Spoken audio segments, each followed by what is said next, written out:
The weather is changing here in mid-October as the Earth tilts away from the sun in my half of the planet, and the nights are getting colder. We are at about 7,000 feet here near Pátzcuaro, Michoacán, and I've been here since early August. It never seems to get hot here, not even in the height of summer, and my two dogs have been loving it. 𝐤𝐫𝐲 especially loves cool weather, and I can find him outside on the cold pavers in the morning enjoying it. Me and Ollie are a bit fonder of the warmth of the sun. But during the day, it's been getting up into the 70s and really beautiful. I'm wondering if I'll need to fill these tanks for the big space heater. How cold will it get? Almost all of the rentals I've had in central Mexico have had neither air conditioning or heat, except for fireplaces, because the temperatures here are generally very mild. Our home now came with this heater and I haven't used it yet. Right now, it's just early in the morning when I consider lighting it up. But half an hour later, after I get up, the sun is warming everything and I forget about it. I've been looking forward to the end of the rainy season to see what the terrain and the weather's like here in the winter months, which are generally very clear and dry.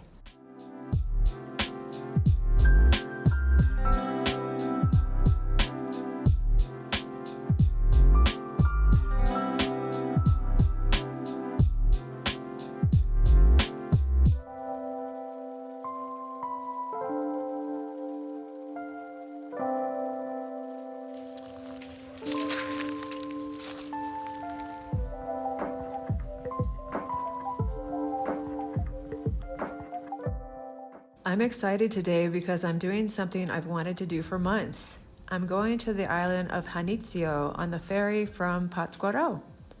The island of Janitzio is the largest and most populated small islands in Lago Pátzcuaro.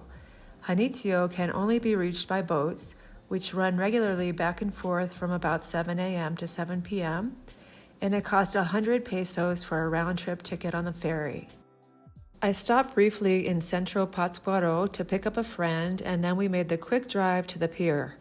It costs 20 pesos to park, and there are little tiendas to buy food, drink, and souvenirs at the docks.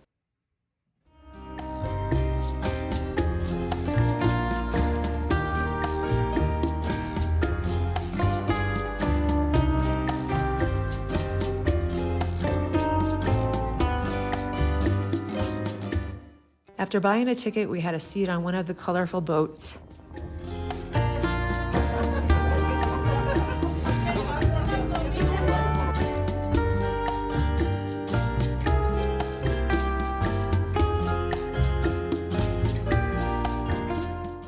Soon we could see Janitzio's most striking monument, the statue of José María Morelos, a hero of Mexico's independence revolution, stands 40 meters high and is placed on the highest and most central point of the island. The town is known for the butterfly fishermen who are skilled at lowering their butterfly-shaped nets to catch pescado blanco, whitefish, although I hear there are no more fish in the lake and now they just do it for the tourists.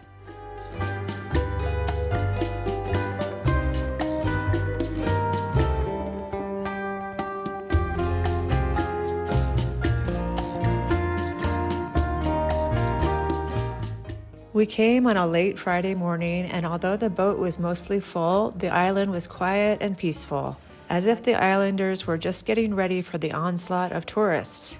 It's pretty and colorful, and soon a little old lady was enticing my friend with a free sample of the local snack charales, which is a Mexican specialty of small, deep-fried, minnow-sized fish eaten with salt, chilies, and a squeeze of lime.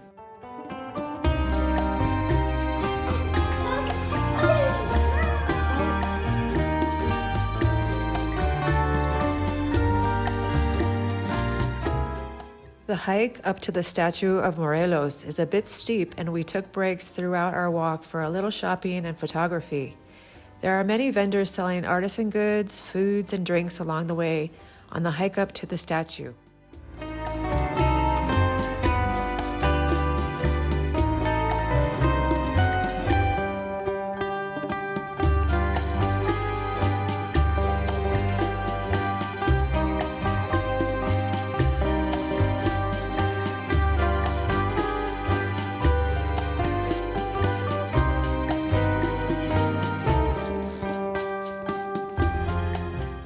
As we climbed, the views of the other islands, the lake, and Patzcuaro became better and better.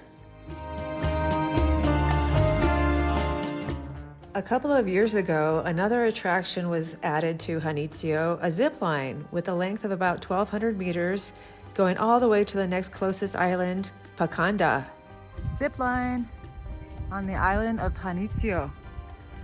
That little line will take you all the way to that other island. How fun. It looks like they're closed.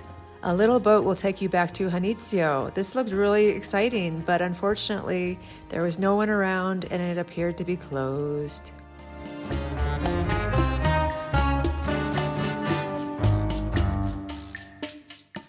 We made it to the top where there were more restaurants, a kids' playground, and of course the monument to Morelos. You have the opportunity to climb to the top of the statue, but we decided to stay on the ground. I really enjoyed seeing the baile de los viejitos, or the dance of the old men. Children and adults who do the dance wear masks that make them look older, along with wigs of long white braids. They wear wooden sandals that make a click-clack sound when they dance. The baile de los viejitos is a famous dance from the state of Michoacán, and you can see it performed all over the state. It's thought to have been in existence since pre-Hispanic times, when it was a ritual to give honor to the old god or god of fire. The dancers start moving slowly and then step by step faster, following the music while their wooden shoes make a clacking sound to go with the melody.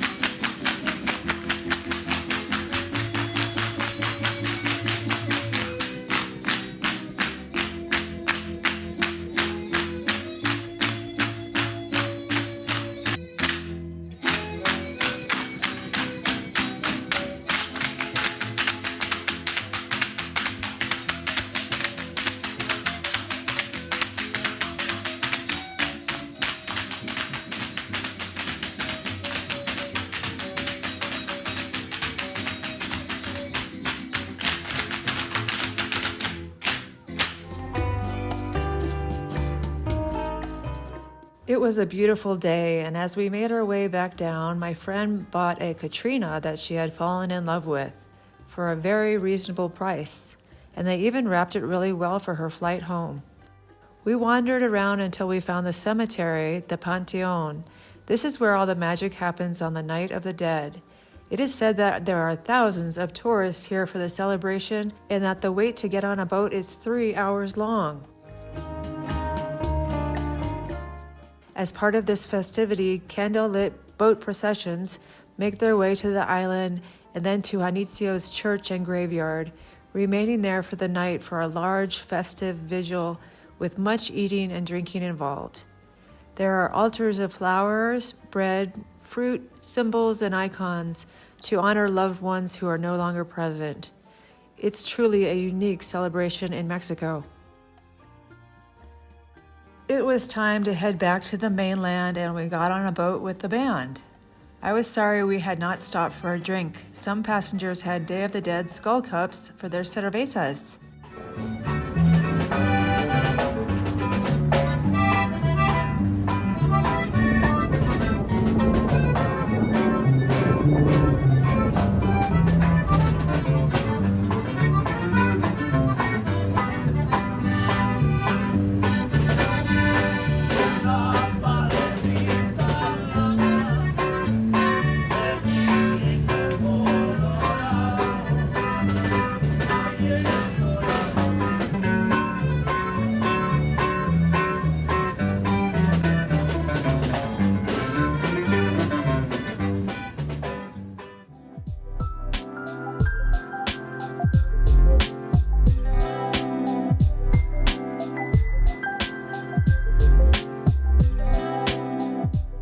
The island of Janitzio has been an important spiritual and historical site for centuries, with deep ties to indigenous practices.